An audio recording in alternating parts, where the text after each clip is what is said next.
Il est l'heure du journal. Les titres de cette édition. 244 milliards de francs CFA. C'est le montant de l'aide octroyée au Togo par ses partenaires durant l'année 2018. Comment cette aide a été utilisée? Un rapport a été présenté ce jour à ses partenaires.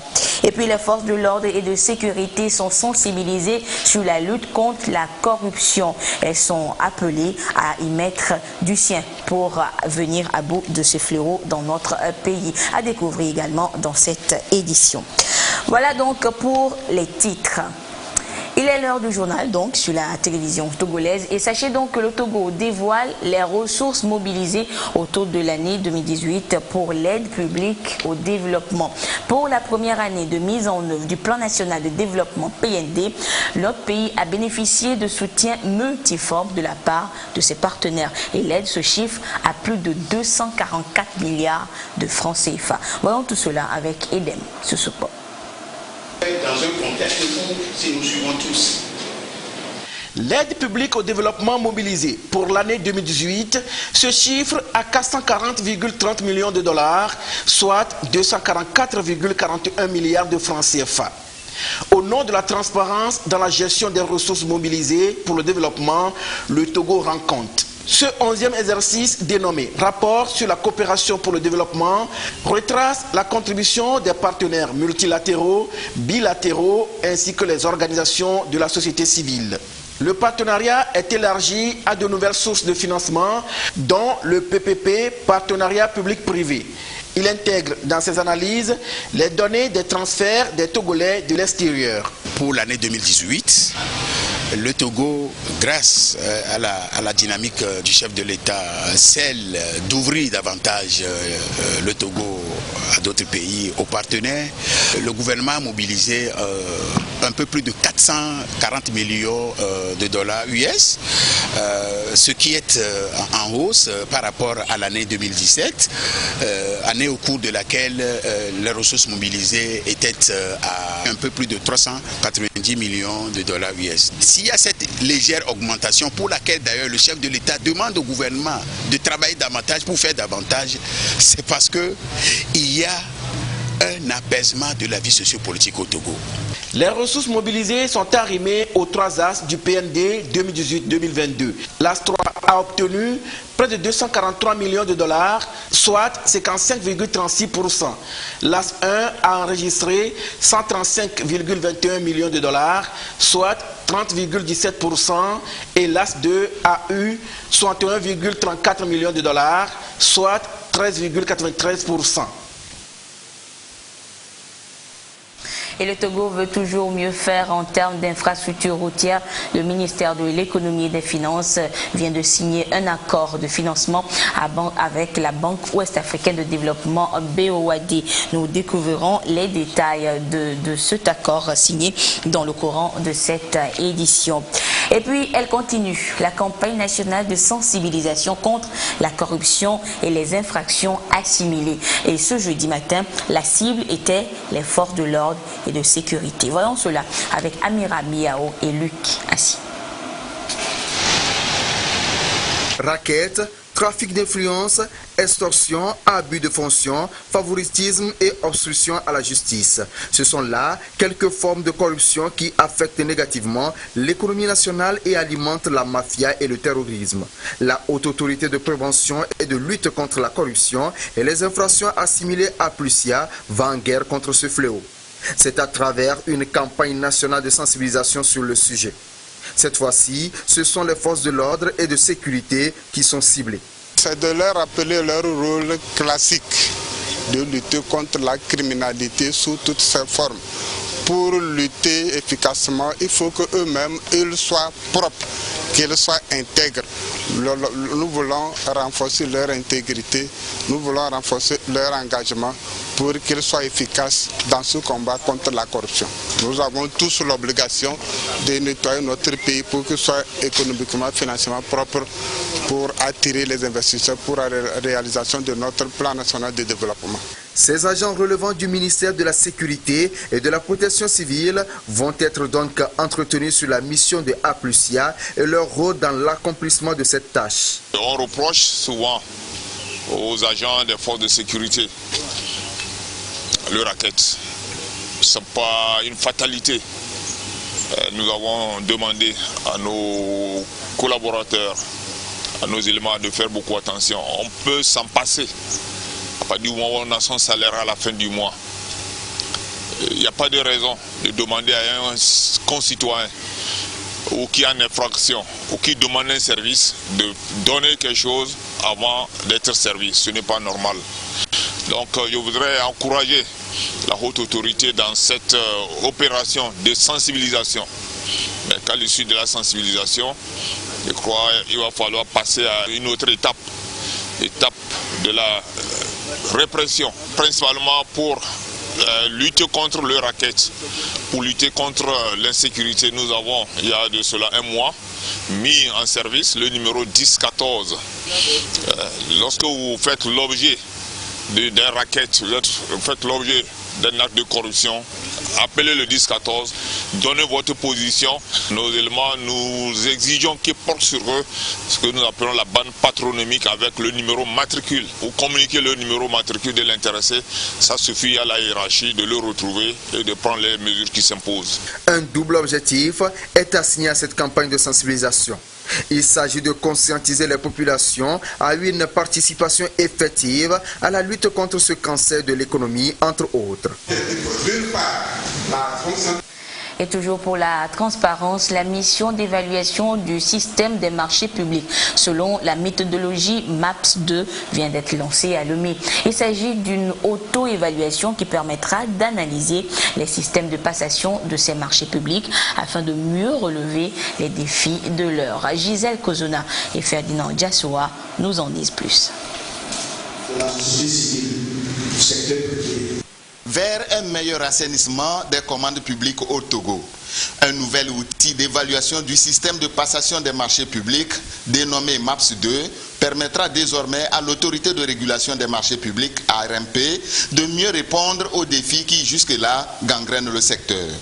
Développée par l'Organisation de coopération et de développement économique OCDE, cette nouvelle méthodologie se focalise sur une auto-évaluation basée sur 4 piliers répondant aux standards internationaux. Le premier pilier concerne le cadre législatif, institutionnel et également politique. Ensuite, nous allons nous consacrer à regarder donc le système à la lumière donc du cadre institutionnel et de la passation des marchés.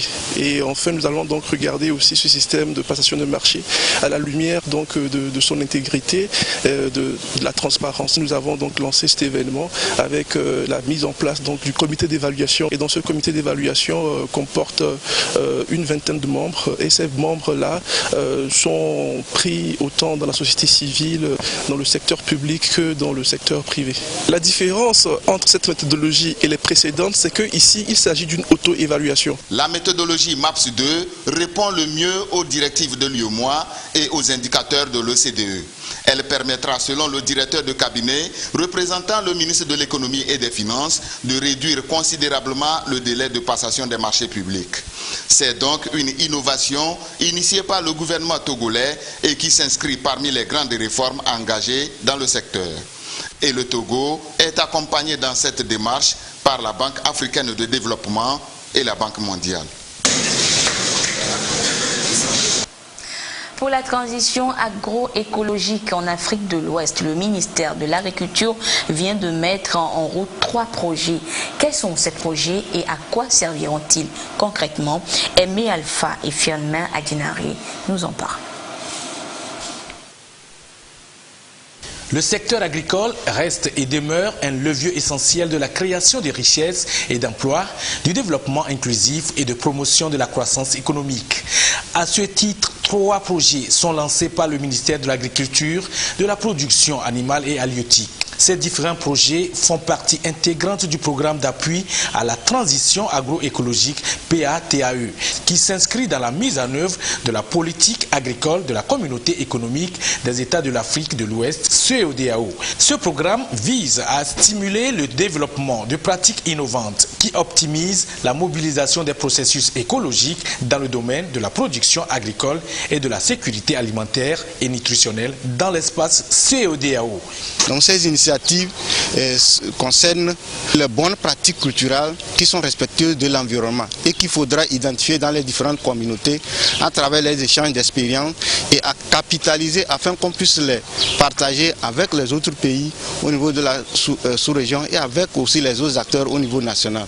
L'agroécologie en particulier permet entre autres de garantir la sécurisation de la terre, de l'eau et des autres ressources naturelles en vue de promouvoir les systèmes alimentaires locaux, diversifiés, nutritionnels et thérapeutiques. La CEDEAO, à travers l'Agence régionale pour l'agriculture et l'alimentation, ARA, apporte son soutien au processus de mise en œuvre des projets de terrain.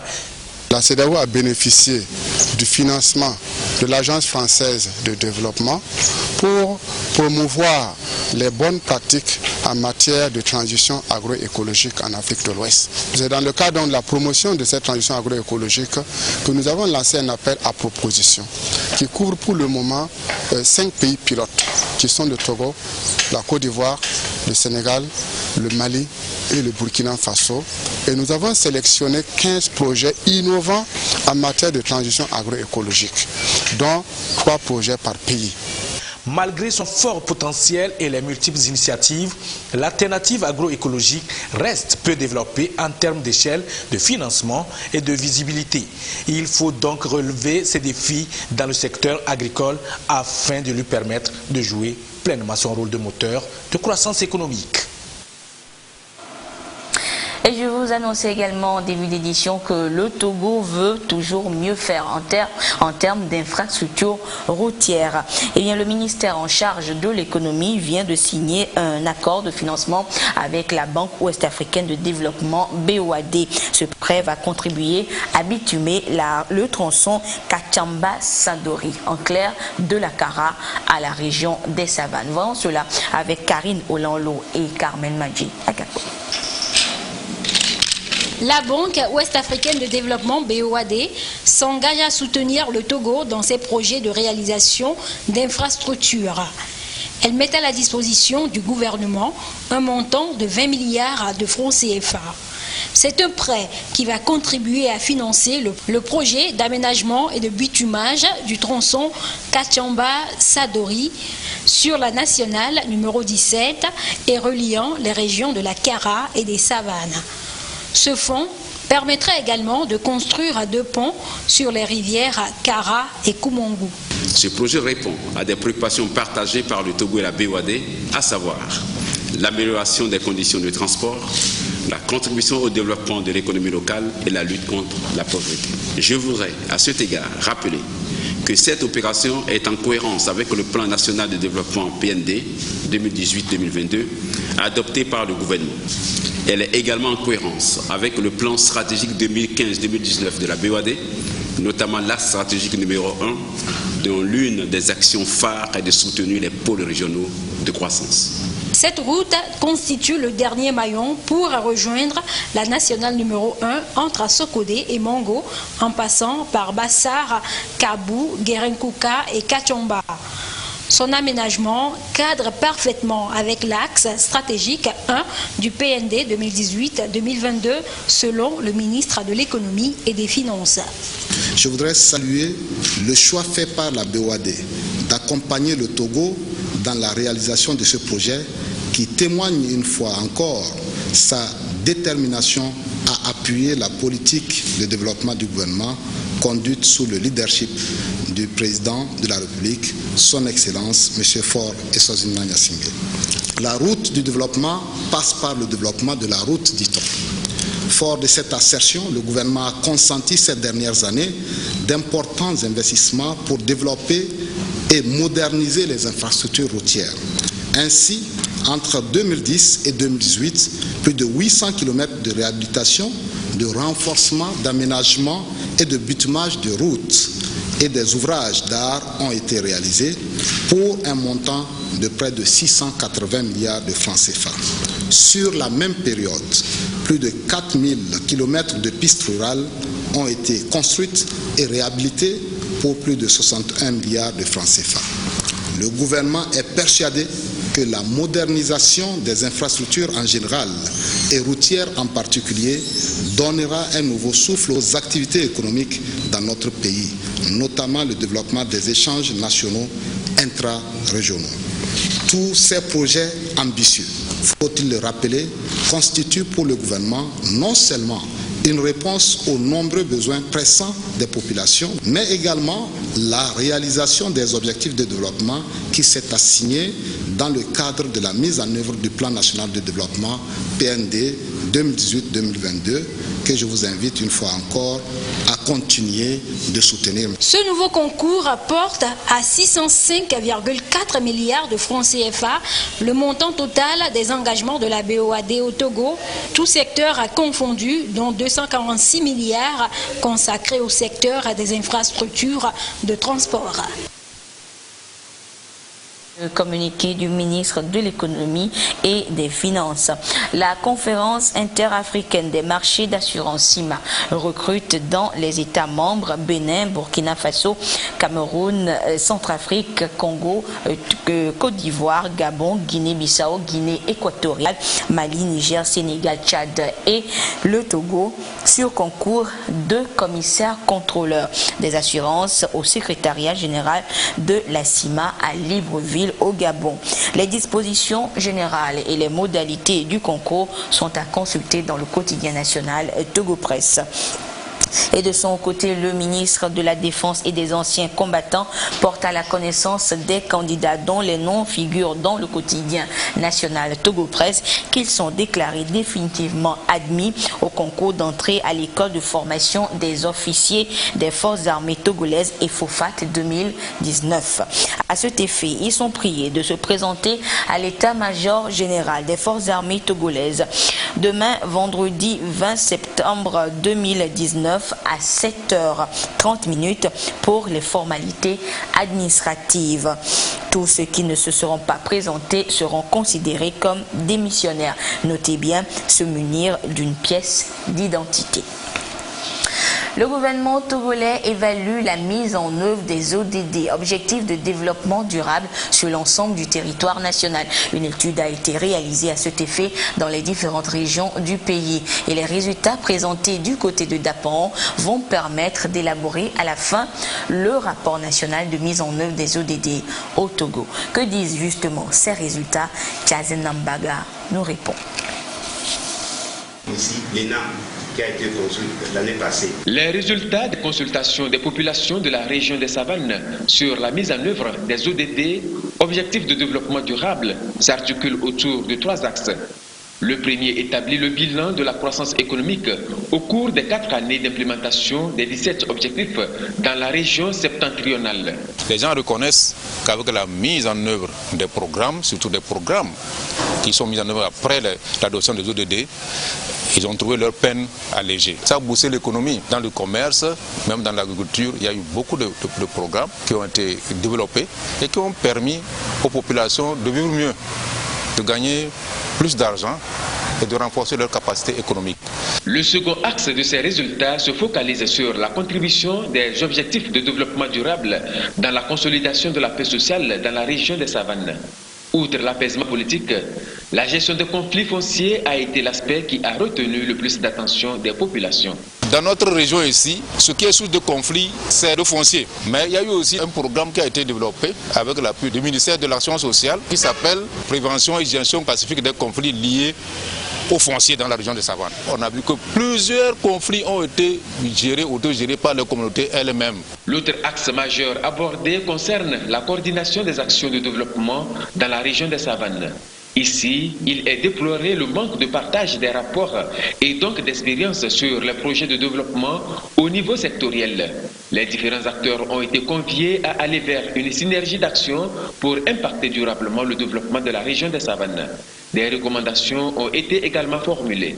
Les défis, c'est surtout au niveau de la sensibilisation pour une réappropriation de ces objectifs. Les recommandations des populations à l'endroit des autorités est plus de vulgarisation des politiques de l'État et la prise en compte des besoins réels des populations à la base pour une meilleure atteinte des objectifs. C'est depuis 2015 que le Togo s'est engagé dans la mise en œuvre des objectifs de développement durable dont il a été l'un des pays pilotes.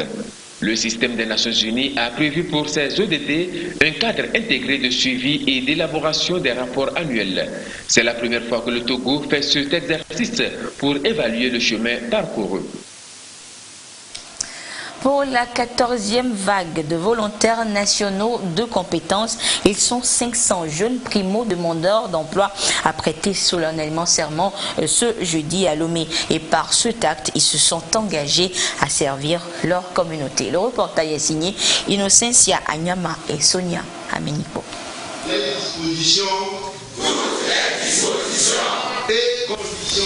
La main sur la poitrine, les 500 jeunes primo-demandeurs d'emploi de la 14e vague jurent solennellement ici de servir leur communauté. Par ce serment, ils font don de soi à la nation et s'engagent à respecter les obligations du choix qu'ils ont librement fait, notamment œuvrer pour l'inclusion de chaque Togolais au développement du pays et à la réussite du PNB. C'est un sentiment de joie qui nous anime après cette prestation de serment qui nous renvoie au volontariat. Moi particulièrement, je vais intervenir dans le domaine de l'enseignement et je pense que pour construire une nation aussi forte, émergente, tout ça, ça doit passer par l'éducation et former des citoyens. C'est ça ma mission. L'Agence nationale du volontariat au Togo développe 4 types de volontariat. C'est le tout premier type qui concerne les diplômés primo-demandeurs d'emploi. Ce que nous attendons, c'est que dans leur mission, ils puissent servir les populations à la base parce que c'est les volontaires qui iront en majorité dans le Togo des profondeurs. Et comme on est en pleine décentralisation, ils vont aider les collectivités locales à mettre en œuvre des projets de développement au niveau local. Le gouvernement permet ainsi aux jeunes de contribuer à la consolidation du développement social et au renforcement des mécanismes d'inclusion comme le prévoit l'axe 3 du plan national de développement. À travers ce programme de volontariat, nous donnons la possibilité à la jeunesse togolaise de gagner en confiance, de faire en sorte que son engagement puisse servir notre pays, le Togo. Et aujourd'hui, nous savons que le volontariat engage les jeunes à servir leur communauté. Sous l'impulsion du chef de l'État, nous avons ouvert le volontariat à d'autres catégories de jeunes. Nous voulons que ça puisse être l'instrument d'inclusion sociale dans notre pays. Et pourquoi pas inclusion économique, parce que ça débouche après sur l'insertion professionnelle et ça fait gagner des revenus. À travers le volontariat, c'est un peu moins de 28 000 jeunes togolais qui se mobilisent, qui s'engagent pour servir leur communauté. Et ça fait plaisir parce que nous voyons qu'avec le volontariat de compétences, nous avons un taux d'insertion qui tourne autour de 70%. Le volontariat reste avant tout une valeur universelle et participe à la promotion du développement humain durable, a martelé la ministre du Développement à la base à l'endroit de ses volontaires nationaux. Occasion également pour elle de saluer l'accompagnement des partenaires à l'accomplissement de cette vision du premier responsable du pays. Je voudrais saisir l'occasion d'ailleurs pour saluer cette belle vision du chef de l'État qui a voulu faire du volontariat un instrument d'inclusion sociale, économique et donne la chance aux jeunes de s'insérer sur le plan socio-économique. Et je voudrais également saluer l'excellente collaboration que le Togo développe avec les partenaires. Nous avons le PNUD qui a été l'un des premiers partenaires à accompagner ce programme. Nous avons l'Union européenne qui utilise nos volontaires sur les programmes de l'Union européenne. Et nous voulons vraiment, à travers cette prestation de serment, souhaiter bonne chance aux nouveaux volontaires. La 14e vague de 500 jeunes demandeurs d'emploi porte à 8224 le nombre de volontaires nationaux de compétences en mission en 2019 et à 27 267 le nombre de volontaires nationaux, toutes formes confondues, mobilisés depuis 2011. Ces volontaires interviennent dans les secteurs clés du développement du pays et apportent une amélioration durable dans la qualité de vie des populations. Le ministre de la fonction publique, du travail, de la réforme administrative et de la protection sociale informe les candidats au concours national de recrutement d'enseignants fonctionnaires régionaux du primaire et du secondaire général pour le compte du ministère des enseignements primaires et secondaires, session du 20 novembre 2018, que les résultats définitifs du processus sont disponibles et peuvent être consultés dans le quotidien national d'information Togo Presse et dans les directions régionales de l'éducation. Et dans un autre communiqué, le ministre en charge de la fonction publique porte à la connaissance du public qu'il est ouvert à l'intention des Togolais des deux sexes un concours interne-externe d'entrée à l'École nationale d'administration ENA. Les dossiers de candidature sont déposés à Lomé, à l'École nationale d'administration ENA, et à Kara, à la direction régionale du travail et des lois sociales de Kara, à partir du lundi 23 septembre 2019. La date limite de dépôt des dossiers de candidature est fixée au 7 octobre 2019 à 17h. Les dates des épreuves écrites sont prévues pour les 14 et 15 octobre 2019 dans les centres de Lomé et Kara. Les autres modalités du concours peuvent être consultées dans le quotidien national Togo Presse ou au lieu de dépôt des dossiers. Les porteurs du projet de développement et de gouvernance minière, projet en cours au Togo, ont rencontré les acteurs du secteur minier et les populations de la région centrale. Il était question de rendre compte et échanger sur le déroulement du projet et amener le public à améliorer la bonne gouvernance dans ce secteur à fort potentiel économique. Le récit depuis la Kara de Désiré à l'œil. C'est pas ça. Le secteur minier est un domaine prioritaire qui contribue à la croissance économique. Pour un bon processus dans le secteur, le gouvernement togolais s'est engagé à relever le défi de la gouvernance, de la transparence et de la protection de l'environnement. Un projet dans ce sens est élaboré et soutenu par la Banque mondiale. Objectif, rationaliser les structures institutionnelles des organisations clés du secteur des industries extractives afin de renforcer la redevabilité de manière à garantir une gestion efficace du secteur. Socodé accueille un forum régional central co-organisé par le projet et l'ITUE pour amener les acteurs vers les actions visant à améliorer la bonne gouvernance dans le secteur minier. Après l'adhésion du pays et la déclaration du Togo en tant que pays conforme à l'ITIE, il fallait donc permettre aux différentes parties prenantes de pouvoir s'outiller pour pouvoir répondre à l'ITIE qui est une norme. Il y a toute une série d'activités qui ont été donc consignées dans un plan qui doit être exécuté durant un temps donné. Alors, ces activités sont actuellement en cours de réalisation. Donc, il est de bon temps que nous, qui sommes au devant de cette activité-là, qu'on puisse vous rendre compte où est-ce qu'on en est. Pensons qu'à l'issue des 2 jours de travaux, chacun aura dit ce qu'il pense de la gestion que nous sommes en train de faire du secteur minier.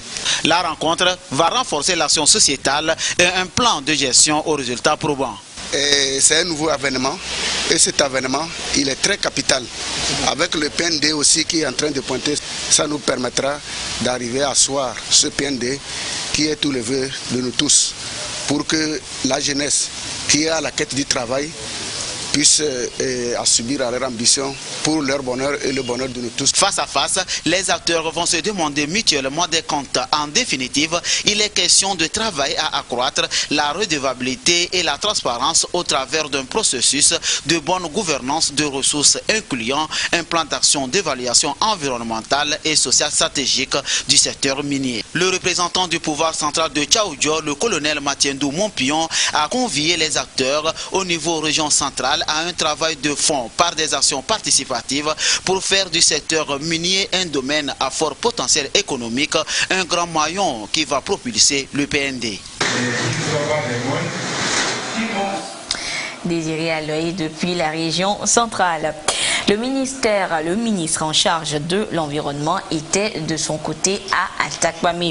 Il y est allé évaluer les activités menées par les populations pour protéger, entre autres, les écosystèmes, créer des espaces verts, reboiser les terrains vides. Et tout ceci pour moins ressentir les conséquences du changement climatique au Togo. Les précisions avec Silver Abdou sur place.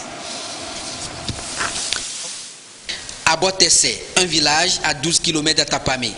Ici, 39 hectares de forêt ont été conservés par la communauté pour une gestion durable des ressources forestières et ligneuses. Le ministre de l'Environnement, du Développement durable et de la protection de la nature est allé toucher du doigt la réalité de ces aires protégées qui constituent une alternative pour le développement du couvert végétal. Ce que nous avons vu est inédit. Inédit en ce sens que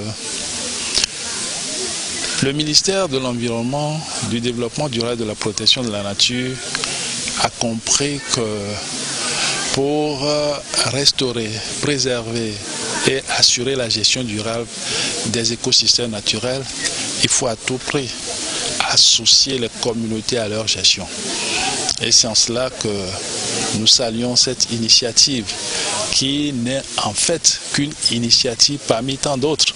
Parce que d'une manière générale, on se rend compte que nous serons obligés de formaliser la gestion communautaire de nos écosystèmes parce que c'est une voie royale pour nous de préserver notre environnement, de générer des ressources aux populations.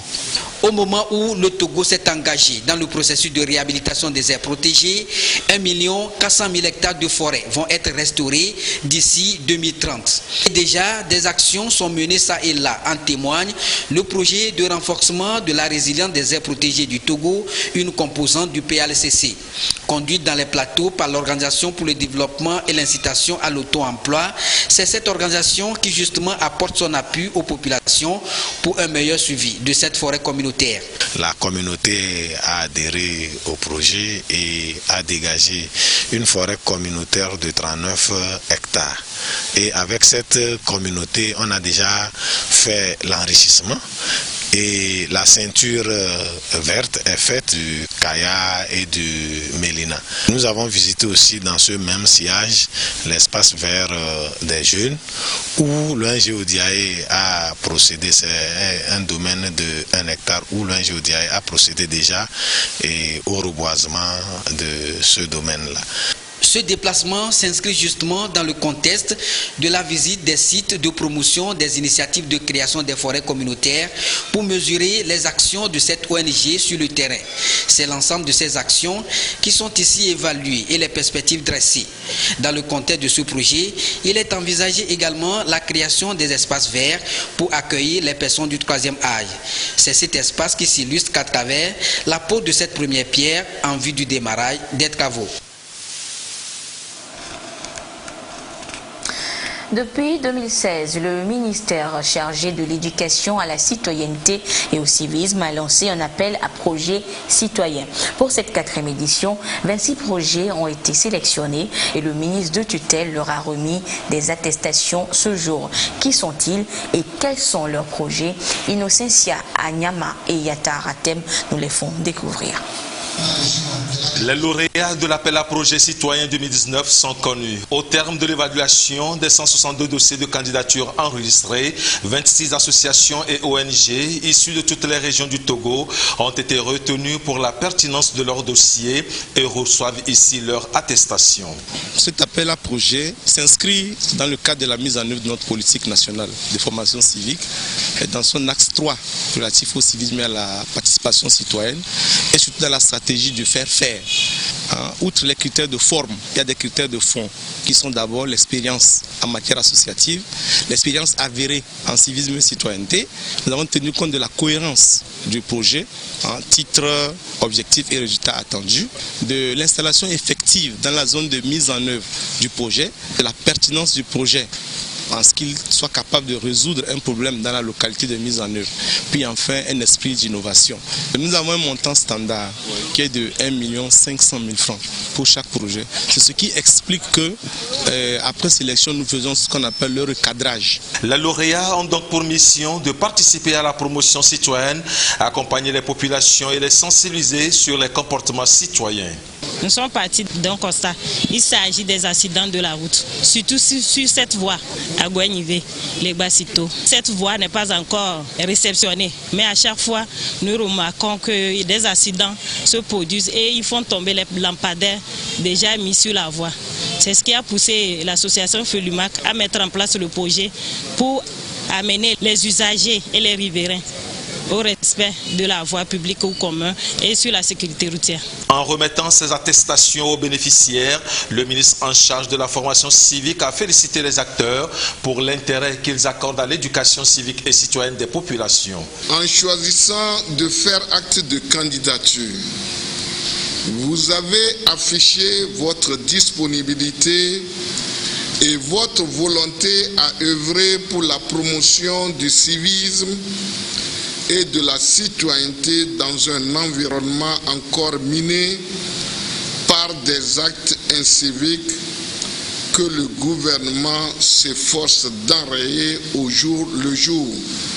Le gouvernement a initié et adopté en juin 2014 une politique nationale de formation civique et d'éducation à la citoyenneté dont le but est d'amener le citoyen à s'approprier et à vivre les valeurs républicaines à travers une citoyenneté active en vue de sa pleine participation au développement humain durable, conformément à la vision du chef de l'État, Son Excellence M. Faure Issozimna Gnassingbé, de faire du Togo une nation moderne, forte, unie et prospère.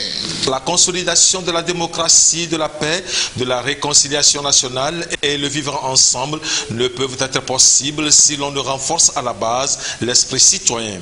Les actions ou initiatives des uns et des autres dans ce sens sont donc encouragées pour l'harmonie, le vivre ensemble et la concorde nationale. Et après donc le vivre ensemble, ouvrons maintenant la page des sports de ce jeudi avec Jean Kofi Dédi. Jean, bonsoir. Bonsoir Anita. Jean, les éperviers locaux ont un match important ce dimanche à Lomé. Oui Anita, il s'agit bien du match aller comptant pour le deuxième tour des éliminatoires du championnat d'Afrique des Nations CHAN 2020. Cette semaine est donc riche en séances d'entraînement pour les éperviers locaux qui attendent de pied ferme les Super Eagles locaux du Nigeria. La rencontre aura lieu ce dimanche 22 septembre au stade de Kégué. Quel est l'état d'esprit de la formation togolaise avant cette rencontre? Sergine Raimondo nous en dit plus. C'est pas bien ça, on voit. La bataille éperviers locaux Super Eagles du Nigeria s'annonce rude. À jour J-3 de la rencontre, Abalo Dossé et ses poulains misent gros pour remporter le duel. D'où la présente séance de remise en forme. 15 minutes d'échauffement pour revigorer le moral des joueurs et c'est parti pour 90 minutes de travail. Physiquement, l'équipe est prête. Je crois que maintenant c'est sur la stratégie qu'on va travailler encore, surtout la finition. C'est ça qui nous fait vraiment défaut. Je crois que c'est un problème qui est général. Donc on va essayer de travailler là-dessus et surtout sur le plan mental aussi. La sélection nigériane sera entre les griffes des éperviers locaux dimanche prochain au stade de Kégué et ces derniers entendent bien marquer leur territoire, même si l'adversaire a pour nom Super Eagles. On est prêt pour affronter le Nigeria. Physiquement, mentalement, en première victoire. C'est sûr, on va gagner. C'est sur notre propre terrain. On sait que ça peut être facile, mais on est chez nous et on fera tout pour gagner le match à chez nous. Quand on joue le Nigeria, tout le monde, les joueurs se voient et se disent ah, le Nigeria, non. Je pense que ça peut être facile, mais moi je suis très confiant, vu ce qu'ils ont montré jusqu'à présent même. Pour ce petit score qu'on vient juste aujourd'hui, ça veut dire vraiment, je suis très confiant qu'on passera le cap du Nigeria. Cette rencontre va compter pour le deuxième tour des éliminatoires du championnat d'Afrique des Nations, CHAN Total, Cameroun 2020. Le public togolais est massivement attendu ce dimanche au stade de Kégué pour pousser les éperviers à la victoire. Jean, nous bouclons cette page des sports aujourd'hui plus tôt que prévu et que d'habitude, donc avec l'apothéose de la 5e édition du tournoi Renaissance Cloto. Tout à fait, Anita. Ce tournoi a pris fin dimanche dernier au grand stade de Palimé. Le trophée mis en jeu a été enlevé par tout-puissant de Pimetomegbe, vainqueur de Azak Dagom Kodi 1-8-0. Résumé à Flim Johnson.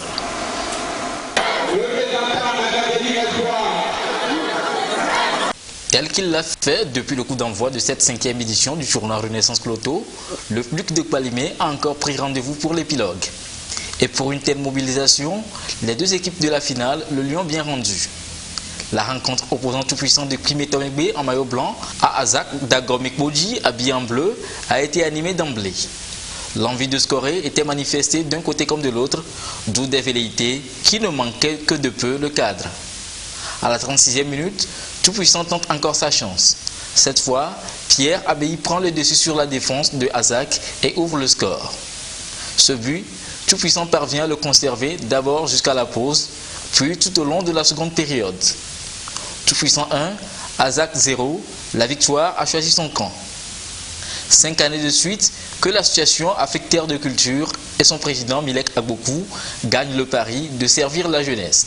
Nous sommes très satisfaits de cette 5e édition qui vient donc de connaître son verdict. Nous avions bien rempli donc ces vacances à ces jeunes scolaires qui n'ont pas du tout perdu leur temps. Nous sommes très ravis de cette béatitude, de ce bonheur-là que nous partageons avec ce public du Grand Cloto. Et l'heureux promoteur d'en appeler au sérieux des apprenants dans le travail en ce début d'année académique. Les vacances sont finies, l'école va reprendre. Il faudrait que ces élèves reprennent le chemin de l'école avec beaucoup d'assiduité. Il faudrait donc que ces enfants réussissent à la fin de l'année pour que nous aussi nous puissions encore une fois réorganiser et organiser une autre édition. Bien avant de renvoyer les élèves à leurs études, le comité d'organisation a pris le temps de s'occuper des meilleures individualités et équipes, toutes gratifiées selon les performances. Le président de l'organisation. Oui, Jean. Ouais, ce serait tout pour ce soir. Et le prochain rendez-vous, c'est samedi à partir de 13h45. Merci, Jean. J'espère que tu seras au stade dimanche pour pousser les éperviers locaux. C'est sûr, et c'est sûr que je te retrouverai au stade. C'est très cool. Merci beaucoup, Jean. Et le rendez-vous est pris donc pour jeudi prochain pour une autre page des sports. Et ce communiqué donc de l'Office togolais des recettes pour terminer, le commissaire général de l'Office togolais des recettes porte à la connaissance des candidats au concours de recrutement de chauffeurs. Objet de l'appel à candidature externe numéro 001 barre OTR du 8 mars 2019 que les résultats du test écrit du samedi 15 juin 2019 sont disponibles et peuvent être consultés au siège de l'OTR et sur le site web de l'OTR à partir de ce 19 septembre 2019. Les candidats retenus pour la suite du processus sont convoqués pour les tests pratiques de conduite du code de la route et de la connaissance automobile qui auront lieu à partir du 10 octobre 2019 à 7h au siège de l'OTR.